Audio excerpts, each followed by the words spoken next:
MP board कक्षा 12वीं वाले सभी बच्चे ध्यान दें। प्यारे विद्यार्थियों, आप सभी छात्रों का व्यवसाय अध्ययन का 9 मई को पेपर होने जा रहा है, द्वितीय परीक्षा का। और जो बच्चे फेल हुए हैं उन सभी बच्चों से मेरा कहना है कि प्यारे विद्यार्थियों, अगर आपको मेरे द्वारा कुछ प्रश्न बताए जा रहे हैं तो आप उन प्रश्नों को याद ज़रूर करें। क्यों? क्योंकि इसी प्रकार मैंने प्यारे विद्यार्थियों हिंदी विषय का भी पेपर बताए थे, चार सेट पेपर। उन चारों सेट पेपर में से प्यारे विद्यार्थियों मैं ये नहीं कह रहा हूँ कि 100% पूरा पेपर आया, लेकिन प्यारे विद्यार्थियों जितने मैंने ऑब्जेक्टिव टाइप प्रश्न बताए थे उसमें 99% पेपर परीक्षा में छपा था। अब भी मैं आपसे कह रहा हूँ कि जो व्यवसाय अध्ययन के जो प्रश्न आज बताने जा रहा हूँ, इन्हें आपको एक एक प्रश्नों को अच्छे से याद करके जाना है। ठीक है, आइए शुरुआत करते हैं हमारे प्रश्नों से जो आपको परीक्षा में दिए जाएंगे और पूछे जाएंगे। प्रश्न यहाँ पर आप देखिएगा प्यारे बच्चों, आपकी स्क्रीन के सामने है। पहले मैं आपको सही विकल्प वाले क्वेश्चन बता देता हूँ जो आपको याद करना है। प्रश्न है, प्रबंध के कितने स्तर होते हैं? प्यारे विद्यार्थियों, इसमें आपको ध्यान रखना है, जो प्रबंध होता है उसके 3 स्तर होते हैं। तो इसमें आपको क्या याद रख कर जाना है? प्रबंध के 3 स्तर होते हैं, तो 3 स्तर आपको याद रखना है, जो कि सही आंसर हमारा हो जाएगा। वैज्ञानिक प्रबंध के जनक किसे कहते हैं? माय डियर फ्रेंड्स, आप जानते हैं कि एफ.डब्ल्यू. टेलर को वैज्ञानिक प्रबंध का जनक कहा जाता है। तो इसमें आपको क्या याद रख लेना है? एफ.डब्ल्यू. टेलर। ठीक है, ये आपको ध्यान से अच्छे से पढ़कर ही जाना है। मेरे सभी प्यारे भैया बहनों को चैनल को सब्सक्राइब जरूर कर लेना है। आपके लिए मेहनत और प्रयास लगातार करूँगा, ये मेरा आपसे वादा है। आप सभी मेरे प्यारे भैया बहन चैनल को सब्सक्राइब जरूर करेंगे। ठीक है, भारत में नवीन आर्थिक नीति कब लागू की गई थी? तो प्यारे विद्यार्थियों, इसमें ध्यान रखना है 1991 में जो नई आर्थिक नीति आती है 1991 में। निम्न का नियोजन से संबंध नहीं है, तो किसका संबंध नहीं होता है? अभिप्रेरणा का जो संबंध होता है वो नियोजन से नहीं होता है। तो इसमें आपको क्या लिखना है? अभिप्रेरणा। ठीक है, ये आपको ध्यान रखना है। 5वां प्रश्न आएगा कि निम्न संगठन स्वतः निर्मित होते हैं, तो कौन से होते हैं? जो अनौपचारिक होते हैं वो क्या होते हैं? स्वतः निर्मित होते हैं, इसलिए इसमें आपको अनौपचारिक लिखना है। निम्न संप्रेषण अंगूर तला के समान माना जाता है, तो किसे माना जाता है? इसमें आप ध्यान रखिएगा, लिखित, इसमें लिखित को माना जाता है, तो इसमें आपको लिखित लिख कर आना है। ठीक है, इसके बाद बढ़ेंगे अगले प्रश्न की ओर। ठीक है, अगला प्रश्न है फिल इन द ब्लैंक्स में। पहला क्वेश्चन, प्रबंध एक सतत है, तो प्रबंध एक सतत क्या है? तो एक ये प्रक्रिया होती है प्रबंध। ठीक है, तो प्रक्रिया आपको लिख देना है। टेलर के अध्ययन का केंद्र बिंदु था, तो इसमें आपका सही आंसर क्या होगा? श्रमिक। ठीक है, तो यहाँ पर आपको श्रमिक बताना है। नियम स्थापित करने में सहायक होते हैं, तो इसमें आपको लिखना है अनुशासन। क्या लिखना है? अनुशासन लिखना है।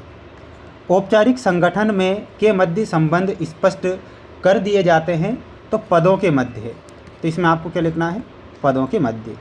नेतृत्व का एक भाग है, तो नेतृत्व प्रबंध का एक भाग होता है, तो इसमें आपको क्या लिखना है?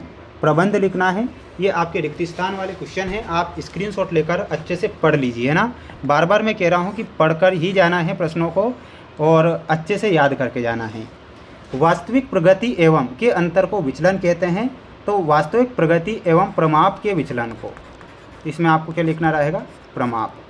सत्यासत्य में देखिएगा, वित्तीय प्रबंध सामान्य प्रबंध का एक अंग है। क्या है? वित्तीय प्रबंध सामान्य प्रबंध का एक अंग है, इसमें आपको सत्य के रूप में लिखना है।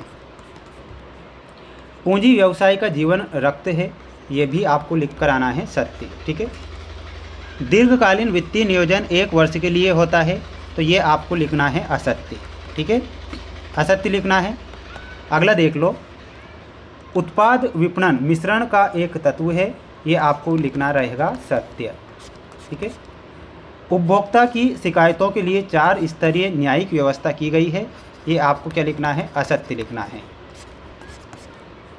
सहकारिता प्रबंध का मुख्य कार्य है, इसमें आपको असत्य लिखना है। ठीक है, ये आपका असत्य होगा। स्क्रीनशॉट लेकर पढ़ें अच्छे से, और मेहनत तो आपको करना ही पड़ेगा। मैं भी आपके लिए लगातार दिन भर का लगा हुआ हूँ, क्योंकि कल आपका पेपर है और आपके लिए ही प्रयास कर रहा हूँ। ठीक है, नियुक्तिकरण, नियुक्तिकरण में आपको मिलाना रहेगा पृथक प्रबंधकीय कार्य, ऑप्शन नंबर डी। साक्षात्कार, इसमें आपको मिलाना रहेगा मौखिक जांच, ऑप्शन नंबर ई से। बाह्य स्रोत में आपको मिलाना रहेगा परिसर भर्ती, ऑप्शन नंबर एफ। पदोन्नति में आपको मिलाना रहेगा आंतरिक स्रोत से। नामकरण के द्वारा वस्तु की पहचान होती है। भौतिक वितरण में आपको मिलाना रहेगा सभी बच्चों को परिवहन से। विज्ञापन में हो जाएगा ऑप्शन नंबर सी, विक्रय संवर्धन। ठीक है, तो ये आपकी जोड़ी यहाँ पर कंप्लीट हो चुकी है। आप सभी मेरे प्यारे भैया बहन चैनल को सब्सक्राइब जरूर कर लें। आपके लिए ही प्रयास और मेहनत कर रहा हूँ ताकि आप पास हो सकें, इसीलिए। ठीक है, और अच्छे से आपको पढ़ाई पर ही फोकस करना है और अच्छे से याद जरूर करके चले जाना है प्रश्नों को। ठीक है, प्रबंध का स्तर जिसमें कर्मचारियों के कार्यों का मूल्यांकन किया जाता है, तो इसमें आपको क्या लिखना है? निम्न स्तरीय प्रबंध। क्या लिखना है? निम्न स्तरीय प्रबंध। निम्न स्तरीय प्रबंध आपको लिखना है। ठीक है, निर्देशन के कितने तत्व होते हैं? माय डियर फ्रेंड्स, निर्देशन के 4 तत्व होते हैं। विचलन प्राप्त होने पर अगला कदम क्या होगा? तो इसमें होगा सुधारात्मक कार्यवाही। क्या लिखना है? इसमें लिखना है आपको सुधारात्मक कार्यवाही। ठीक है, त्रुटियों तथा कमजोरियों का पता किस प्रक्रिया के द्वारा लगाया जाता है? तो वो नियंत्रण के द्वारा लगाया जाता है। तो इसमें आपको क्या लिखना है? नियंत्रण। ठीक है, स्क्रीनशॉट ले ले, सभी बच्चे अच्छे से पढ़ ले ताकि आप परीक्षा में अच्छे नंबर ला सकें। चालू संपत्ति तथा चालू दायित्व के अंतर को क्या कहते हैं? तो माय डियर फ्रेंड्स, उसे कहा जाता है लाभप्रदता। क्या बोला जाता है? लाभप्रदता। किसी उपक्रम की सुदृढ़ स्थिति का मापदंड क्या होता है? तो जल्दी से आंसर बताना है आपको कमेंट बॉक्स में। देखते हैं किसका आंसर आता है। उपभोक्ता संरक्षण अधिनियम ये आया था 1986 में। ये आपको करेक्ट ध्यान रखना रहेगा। अगला प्रश्न देख लीजिए, प्रबंध से क्या आशय है? ये प्रश्न आएगा परीक्षा में, याद करके जाना है। समन्वय की परिभाषा, प्रबंध एक पेशा है, स्पष्ट आपको कर आना है सभी बच्चों को। प्यारे विद्यार्थियों, आप सभी है ना अच्छे से पढ़कर जाना इन प्रश्नों को। स्क्रीनशॉट ले लो जल्दी से। चैनल पर नए हैं तो चैनल को सब्सक्राइब करके रखना है। और ये प्रश्न जो मैं आपको स्क्रीन के सामने बता रहा हूँ, अपनी फेयर कॉपी से पढ़ लेना है, अपनी गाइड से पढ़ लेना है, चीटें बना लेना है। साम दाम दंड भेद कुछ भी अपना लो, लेकिन इस बार पास हो जाओ बस। ठीक है, और सभी बच्चे जो विद्यार्थी वीडियो को देख रहे हैं ना, वो सभी चैनल को सब्सक्राइब जरूर कर लेना। आपको मेरे द्वारा 4 सेट पेपर परीक्षा की दृष्टि से मोस्ट बताए जा रहे हैं।